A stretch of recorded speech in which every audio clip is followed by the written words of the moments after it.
नमस्कार सर्व रेशीम शेतकऱ्यांना, सर्वप्रथम रेशीम बंधूंना माझा नमस्कार। आज लोणी बुद्रुक येथे आमचे मित्र अविनाशजी वाट जस्ट बेस्ट 3D या प्रोडक्टचे जे निर्माते आहेत, ज्यांचं हे उत्पन्न आहे आणि महाराष्ट्रामध्ये ग्लासरी फ्लाचेरी यासाठी ज्यांनी अविरत कष्ट घेऊन हे प्रोडक्ट बनवून शेतकऱ्यांना दिलासा दिला, असे हे मित्र आज आमच्या भेटीसाठी सर्व रेशीम बंधूंच्या समवेत लोणी या ठिकाणी आलेले आहेत। तर सर्वप्रथम मी त्यांचे सर्व रेशीम बंधूंच्या वतीने स्वागत करतो आणि ह्या रेशीम बंधूंना ज्या काही अडचणी आहेत त्या संदर्भात वेगवेगळ्या ठिकाणी मार्गदर्शन करत ते आज आपल्यापर्यंत पोहोचले। तर त्यांना मी या बाबतीत विनंती करतो की आमच्या रेशीम बंधूंना ज्या ग्लासरी फ्लाचेरी ह्या बाबतीमध्ये जास्तीत जास्त उत्पन्न आणि कमीत कमी त्रास कसा होईल आणि त्याच्यावर इफेक्टिव्ह काय आपल्याला देता येईल आणि आपल्या प्रोडक्टचा त्याच्यासाठी कसा फायदा होतो या संदर्भात सर्वांना सांगावं ही मी यांना विनंती करतो। नमस्कार शेतकरी बंधूंनो,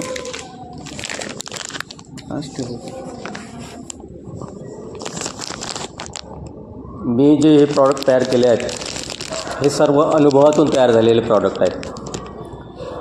सर्वात पहिले मी जस्ट बेस्ट लॉन्च केलं होतं।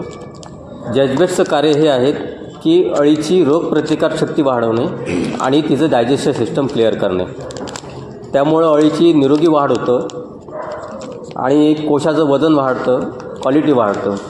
पण बदलत्या वातावरणामध्ये आता हे प्रॉडक्टच्या रोगप्रतिकारशक्तीपेक्षा ग्रासिड फ्लॅचेरीची प्रतिकारशक्ती वाढल्यामुळं हे वापरत असूनसुद्धा काही प्रमाणात रोग येत होता। त्यासाठी त्याला पूर्णपणे रोखण्याच्या जिद्दीमुळे जे मी यामागे लागलो होतो, त्यासाठी हे नवीन प्रॉडक्ट पुन्हा लॉन्च केले आहेत। दुसरं प्रॉडक्ट आहे सेरीसील्ड आणि 3D। आपली जी रेशीम अळी आहे ही जी औषध पचवण्याची क्षमता, त्याची वय, त्यानुसार हे वेगवेगळ्या पद्धतीनं द्यायचे आहे, स्टेप बाय स्टेप। एका वेळी हे औषध देऊन चालत नाही। सेरीसील्ड जे औषध, जस्ट बेस्ट जे औषध आहे त्याबद्दल सांगितले मी, रोग प्रतिकारशक्ती वाढतं आणि डायजेशन सिस्टम क्लिअर करतं। सेरीसील्ड जे औषध आहे यामध्ये 2 पाऊच आहेत पावडरचे, पावडर फॉर्ममध्ये आहेत ते। हे पावडर व्यवस्थित पहिले विरघळून घेऊन त्यातलं एक pouch 10 ml just best 750 ml पाणी घेऊन 100 अंडी पुंजावर स्प्रे करायचं आहे पहिल्या फिडिंगला। उरलेलं पाऊच पुन्हा 10 ml जस्ट बेस्ट 750 ml पाणी घेऊन दुसऱ्या फिडिंगला द्यायचं आहे आणि तिसरं फिडिंग पुन्हा प्लेन जस्ट बेस्ट द्यायचं आहे। सेरीसील्ड काम काय करतं, चॉकीपासनं जे आपल्या तिसऱ्या मोल्डपर्यंत वाहतुकीमध्ये किंवा कुठे जे काही इन्फेक्शन होतं ते पूर्ण इन्फेक्शन कंट्रोल करायचं काम सेरीसील्ड करतं। जेव्हा तुम्ही तिसरा मोल्ड पास करता, कधी कधी तुम्हाला छोट्या अळ्या बारीक आकडले असल्यासारख्या किंवा काळ्या आलेल्या दिसतात, म्हणजे इन्फेक्शन तिथे लागण झालेली असते, ते पूर्ण इन्फेक्शन तिथेच थांबवायचं काम हे सेरीसील्ड करतं। त्यानंतर चौथा मोल्डनंतर हे 3D औषध द्यायचं आहे। 3D औषधामध्ये 3 औषध आहेत, 2 पावडर, एक पावडर फॉर्ममध्ये आहे, 2 लिक्विड फॉर्ममध्ये आहे। एक पावडरची पाऊच आणि दोन्ही लिक्विड अर्धे 1 लिटर पाण्यामध्ये घ्यायचं आहे। पावडर व्यवस्थित विरघळायचं आहे, 1 लिटर पाण्यामध्ये घेऊन चौथा मोल्डनंतर पहिल्या फिडिंगला स्प्रे करायचं आहे आणि उरलेलं संपूर्ण औषध दुसऱ्या फिडिंगला स्प्रे करायचं आहे। तर 3D हे औषध काम काय करतं, 3D हे औषध ग्रासिडी फ्लॅचेरीच्या संपूर्ण बॅक्टेरियाचं नायनाट करायचं काम ते औषध करतं। हे औषध चौथ्या मोल्डनंतरच द्यायचं आहे, त्याच्या आधी द्यायचं नाही आहे, कारण अळीची हे औषध त्याच्या आधी हे औषध पचवायची क्षमता नाही आहे, हे त्याच वेळेस द्यायचं आहे पहिल्यांदा दुसऱ्या फिडिंगला। हे औषध त्यावेळेस जर दिलं तर तुमचं जे काही तुमच्या म्हणजे लागण झालेली आहे, जे तुम्हाला माहीत पडत नाही, ती शेवटी चंद्रिकेवर माहीत पडते, ते पूर्ण ग्रासिडी फ्लॅचेरीच्या बॅक्टेरिया नायनाट करायचं काम हे करतं। त्यानंतर हे जस्ट बेस्ट आहे, समोरचे 3 फिडिंग पुन्हा द्यायचं आहे 10 ml 1 लिटर पाण्यामध्ये। हे तिन्ही औषध जर तुम्ही वापरले तर खात्रीपूर्वक सांगतो की 90% बॅच तुमची सेव्ह झाली। 100% याच्यासाठी सांगत नाही आहे की कोणाचे पाला कसा असेल, कोणी वातावरण कसं असेल, तिथे तो करण्याची परिस्थिती काय आहे त्यानुसार ते मी सोडावं लागतं।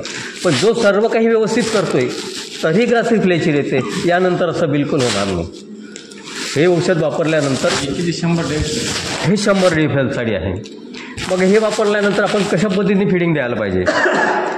जेव्हा आपण मोल्ड पास झाली, सुरुवातीला 3 फिडिंग औषध आहे, तर कुठल्याही मोल्डचं चॉकी आल्यानंतरचं फिडिंग किंवा तिसऱ्या मोल्डनंतरचं फिडिंग किंवा हे जे आहे सुरुवाती 3 फिडिंग तुम्हाला एवढे द्यायचे आहे. हे 3 फिडिंग की तुम्ही टाकलेला सकाळी पाला 3 वाजेपर्यंत संपला पाहिजे. म्हणजे समोरच्या फिडिंगच्या अगोदर 2 तास बेडवर पाला नसावा दोन्ही स्टेजला.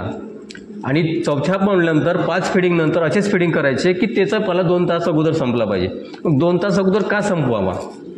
एकतर हे औषध पूर्ण खाल्ल्या जाईल आणि 2 तास बेडवर पाला नसल्यामुळं अळी पाल्यासाठी फिरेल, म्हणजे थोडी मुवमेंट करेल. ती 6 इंचाच्या वर तर काही मुवमेंट करत नाही, कधी 4 इंच किंवा 6 इंचाच्या वर चालत नाही. पण जेवढी ती स्वतःला ताणेल तेवढी ती अळी लांब होईल.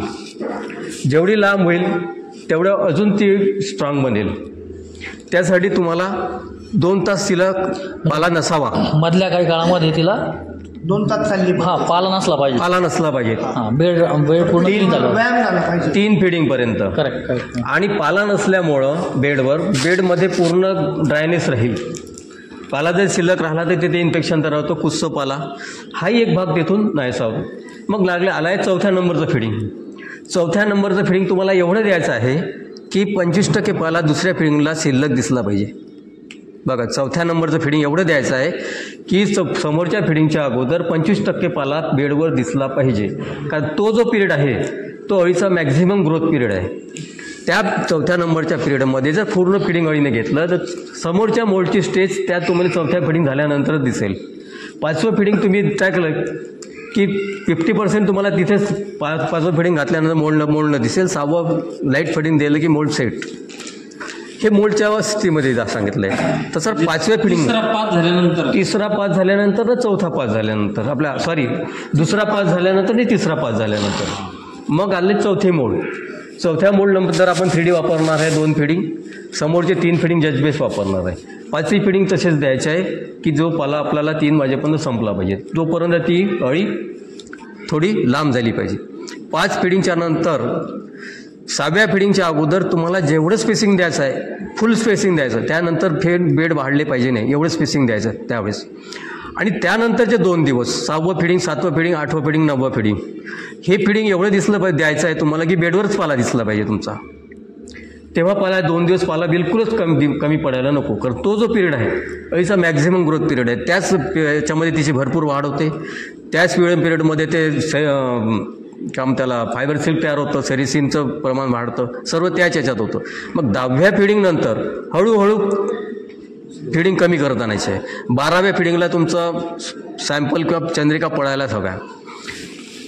या पद्धतीने जर तुम्ही फिडिंग केलं पुन्हा याचं फॉर्म्युलिन जे आहे हे फॉर्म्युलिन रिकमेंड केलेलं नाही, पण मी माझ्या अनुभवून सांगतोय की 20 ml फॉर्म्युलिन 1 लिटर पाण्यामध्ये घ्यायचं आहे.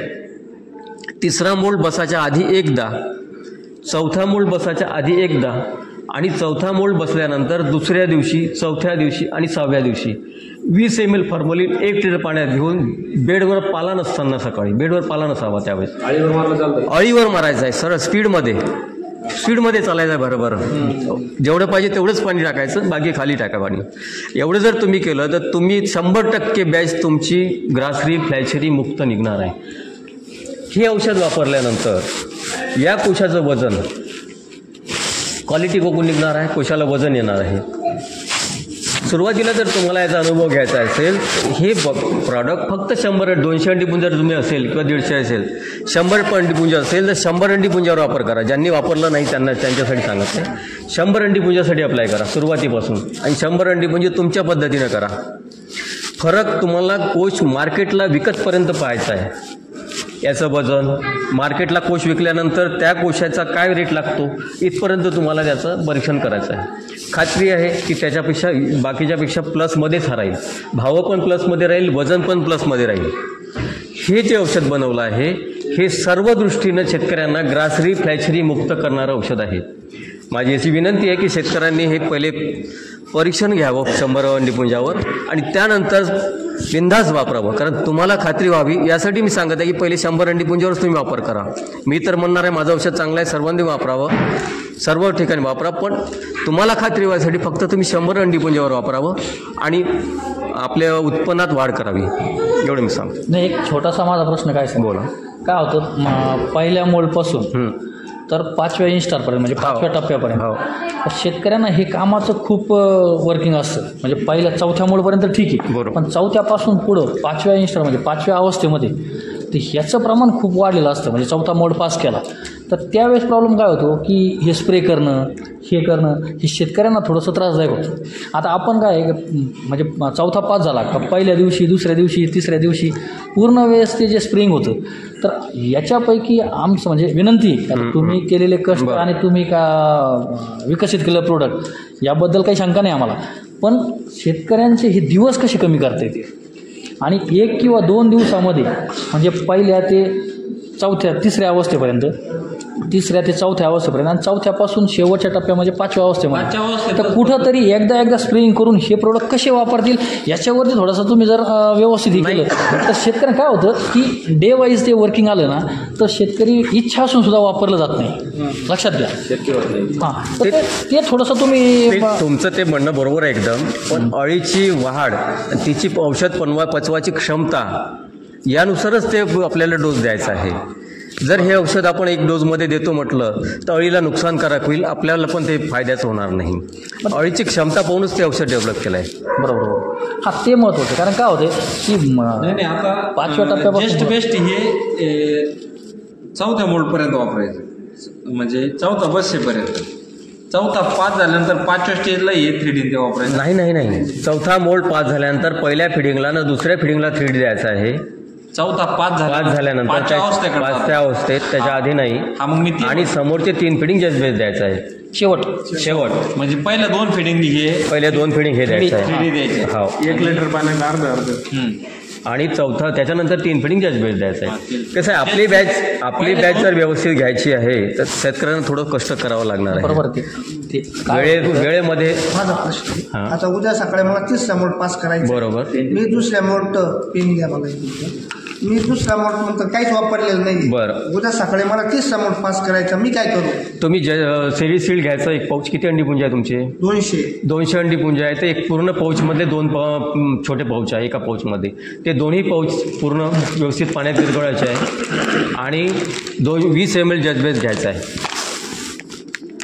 नाही 20 ml जजबेस घ्यायचा आहे आणि 1.5 लिटर पाणी घ्यायचं आहे.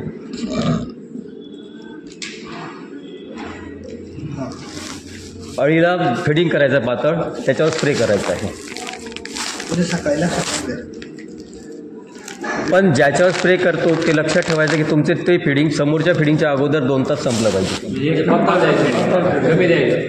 म्हणजे बोल्ड पास झाल्यानंतर फिडिंग पहिल्या फिडिंग झालं, पहिल्या फिडिंगपेक्षा दुसरं फिडिंग थोडं जास्त लागेल, तिसरं फिडिंग थोडं जास्त लागेल आणि 4था फिडिंग तर फुल द्यायचं आहे. 2ऱ्या फिडिंगला पण स्प्रे करायचं आहे. दुसऱ्या पहिलं पण स्प्रे करायचा आहे, पहिल्याला ना दुसऱ्याला.